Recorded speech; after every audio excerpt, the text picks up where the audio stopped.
Olá e bem-vindo a mais nova temporada de Minha Cena. Para quem que conhece, meu nome é CJ Sena, também é músico, fotógrafo, videógrafo, graphic designer e técnico de audiovisual numa das maiores empresas na área nos Estados Unidos. Não tive muito tempo parado para morar coisas de vida e mudanças que estava a criar para show e para minha vida. Para um tempinho, mas não está de volta com uma nova temporada, onde que o objetivo inspira, transforma e guia que mais precisa. Para morar se mim consigo, vou também conseguir. Hoje nos fala sobre como superar medo e autodúvida.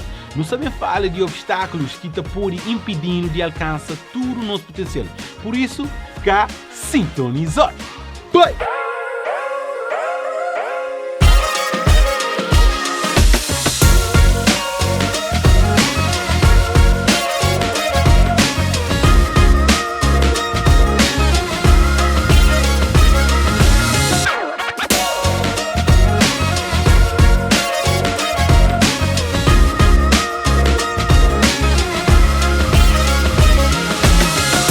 Ok, se me falava antes, medo e autodúvida é sentimentos que te paralisam e impedindo de agir e perseguir os sonhos.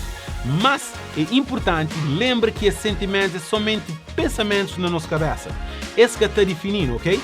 Uma forma de superar medo e autodúvida é enfrentar-se diretamente, pessoal. Em vez de fugir de nos medos, no mês se abraçar-se e dar passos para superar-se.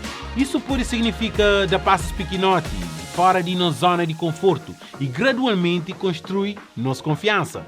Outra forma de superar medo e autodúvida é focar na nossa habilidade, pessoal, e nossa realização, nossa vitória. Todo mundo tem talento e habilidade que é únicos e é importante nos lembrar disso quando nos sente incerto.